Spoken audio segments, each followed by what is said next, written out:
कोई मुझसे बात करे तो मैं बड़ा तमीज़ वाला हूँ, क्योंकि मैं सेंट कोलंबस से पढ़ा हूँ, तो मैं बहुत तमीज़ से पेश आता हूँ। लेकिन थोड़ी सी भी कोई बदतमीज़ी कर दे तो फिर मैं एकदम दिल्ली वाला हो जाता हूँ, फिर मैं एकदम तू तड़ाक पे आके और काफ़ी बदतमीज़ी की गालियाँ वालियाँ देता हूँ। आई थिंक अनुष्का ना जानवरों से बहुत प्यार करती हैं और सफाई से भी बहुत ज़्यादा प्यार करती हैं, तो वो हमेशा यही एडवाइस देती रहती हैं कि एनवायरनमेंट और जानवरों को कैसे अच्छी तरह से रखा जा सके। So I think she is the best adviser for environment and very good and heart felt. वो कभी भी, अनुष्का की सबसे अच्छी खासियत ये है कि वो कभी भी कोई भी चीज़ बिना दिल के नहीं बोलती, तो उसको जानवरों से बहुत लगाव। कटरीना को हर चीज़ के बारे में सब कुछ मालूम है, स्पेशली फिल्म मेकिंग और लाइटिंग के बारे में। कटरीना से आपको मालूम नहीं, एक चीज़ होती है DI, जो फिल्म जब तैयार होती है तो उसके कलर्स वगैरह ठीक करते हैं, जो मुझे आज तक समझ नहीं आई। कटरीना को फिल्मों के बारे में सब कुछ पता है। आप कटरीना को सीन सुनाएं, वो आपको बताएंगी कि कैसे नहीं होना चाहिए। आप उसको का ऐसा होना चाहिए, वो कहेगी बिल्कुल नहीं, ऐसे होना चाहिए।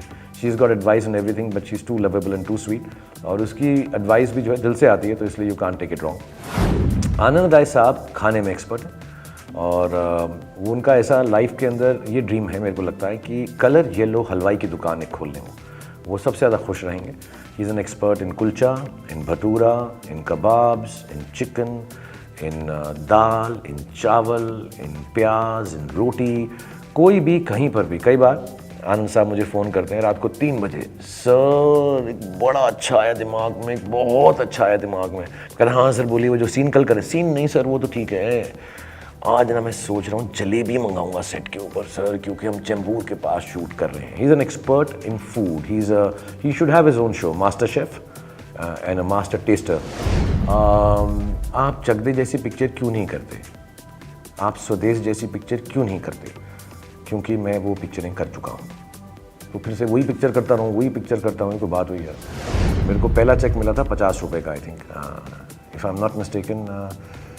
पंकज उदास साहब का कॉन्सर्ट था, तो उसमें मैं अशर था, श्री फोर्ट ऑडिटोरियम दिल्ली में, तो मुझे 50 रुपये का चेक मिला था, जो मैंने लेकर आगरा ताजमहल मैंने देखा नहीं था, तो मेरे 3 दोस्त और मैं, हम आगरा चले गए थे, क्योंकि हमने ट्रेन का टिकट किया, तब सस्ता था, और वहाँ पे हमने पिंक रंग की लस्सी पी, जिसके अंदर एक बम्बल बी थी। फिर वो मेरे गले में अटक गई, और वापस आते हुए मैंने बहुत थ्रो अप किया। तो मेरा ये 50 रुपया जो है बहुत महंगा पड़ा मुझको। मिर्ची के जितने भी आरजेस हैं, मैं उनसे सवाल पूछना चाहूँगा यार, कि तुम इतनी खुशी से और इतने प्यार से और इतने लगाव से कुछ चीज़ों की बातें करते हो, दुनिया की बातें करते हो, and you know some of the things you say are beautiful. उस अकेले कमरे में बैठकर मैं तुमसे सवाल नहीं पूछना चाहता, मैं सिर्फ तुम्हारा धन्यवाद करना चाहता हूँ, सारे आरजेस का, 60 of them. You guys are wonderful and I love you very much for making our days, afternoons and evenings so blissful and so happy. मैं एक बार, मेरे गाड़ी का टायर पंक्चर हो गया था, और मैं ड्राइव पर था। मैं जगह नहीं बताऊंगा, क्योंकि अगर किसी को मालूम पड़ गया वो पकड़ लेंगे मुझको अभी भी, सालों बाद। तो मैं जा रहा था, मेरा गाड़ी का एक टायर पंक्चर हो गया, तो मैंने स्टेपनी बदली उसकी। फिर उसके बाद दूसरा टायर भी पंक्चर हो गया, तो स्टेपनी थी नहीं मेरे पास, मैं डिटेल्स छुपा रहा हूँ। फिर मैं एक जगह गया, फिर वहाँ पर एक और गाड़ी खड़ी थी जो बिल्कुल मेरी गाड़ी जैसी थी, और उस गाड़ी के पहिए बिल्कुल मेरी गाड़ी के पहिए से मेल खाते थे। तो मैंने अपना एक एक पहिया निकाला जो पंक्चर हो गया था, उस गाड़ी में लगाया, और उनके 2 पहिए निकाले और अपनी गाड़ी में लगा लिए, और फिर मैं ठीक ठाक चला गया।